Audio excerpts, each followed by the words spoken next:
You ever find yourself questioning your own judgment, feeling like somehow, without even realizing it, you're being pulled in a direction you never agreed to? Like your emotions aren't even yours anymore but belong to someone else?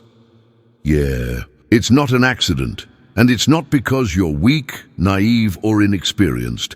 It's because manipulation, the darkest kind, isn't loud. It's subtle. It's quiet. It wears the sweetest smile you've ever seen. Tonight, we're diving into something most people are way too afraid to talk about: the hidden manipulation tactics women can use to control you, and how mastering Stoicism can make you bulletproof. Look, I need to be real with you. Not every woman manipulates. Not every interaction is toxic, but when it happens, and trust me, it does, it can completely destroy your sense of self if you're not prepared. There's this fantasy people sell that love is pure, that women are always nurturing and supportive by nature. But the truth? The truth is that anyone who understands emotional leverage can learn how to control someone else. And some women are absolute masters at it. They don't need to raise their voice. They don't need to physically force anything. They just nudge you over time, until you're walking the path they chose for you, thinking you chose it yourself. It starts small. Maybe it's guilt.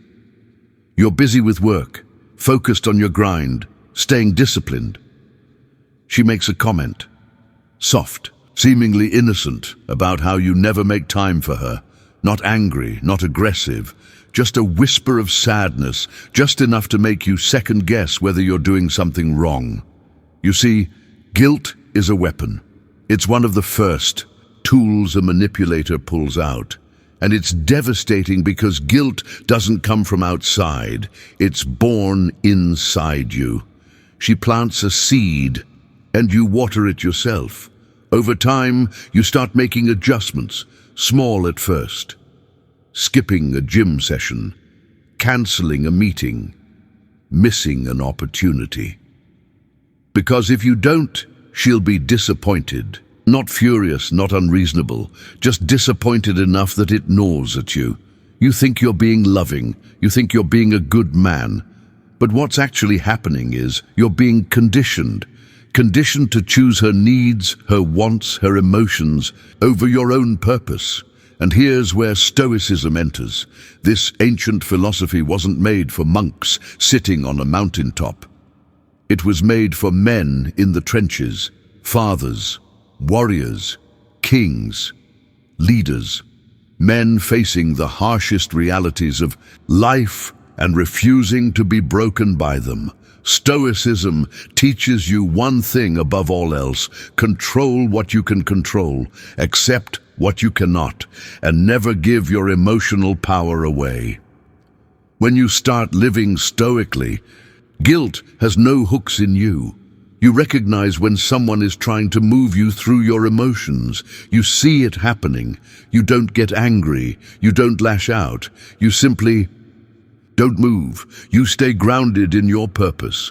You hear her disappointment, her sadness, even her anger, but you remain unmoved if it's unjustified, because you understand your mission comes first, your principles come first, and any woman worthy of your time will respect that, not fight it.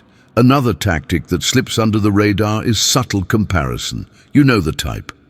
Oh, my friend's boyfriend bought her a new car. Or Jessica's husband takes her to Italy every year. At first, you might laugh it off. You might even think she's just making conversation. But that's not conversation. That's a test. That's planting a thought. Am I enough? Am I doing enough? Am I loving her the right way? The minute you start chasing validation based on someone else's standards, you're finished. You're no longer living your truth. You're performing for approval. You're no longer free. You're a puppet. Stoicism slices through that manipulation like a blade. A stoic man knows that external validation is a trap. You don't need to compete with other men for her approval. You compete with yesterday's version of yourself. Nothing more. You hear the comparison, you see the bait and you let it go. You don't argue, you don't explain, you simply don't react. You stay steady, calm, untouchable. Now, let's talk about the nuclear option, withholding affection.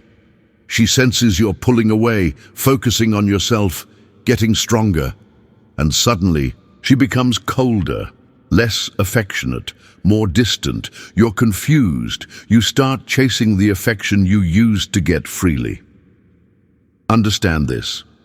When a woman starts withdrawing love to make you chase it, it's no different than dangling a carrot in front of a horse. You don't run after it. You don't negotiate. You don't beg for it back. You stand still. You stay silent. You let her feel the loss. Because a Stoic man understands. Love offered freely is a gift. Love offered conditionally is a transaction. And real men don't beg to be loved. The darker manipulations, the ones that really sink in, are almost invisible. She might play the victim, not openly, no. She doesn't tell you she's being abused or mistreated. She just lets you feel like she's fragile, like she needs your protection, your sacrifice, your constant attention. It feels noble at first. You want to be the hero. You want to save her. But here's the hard truth. A woman who can only survive by draining your strength is not your partner. She's your captor.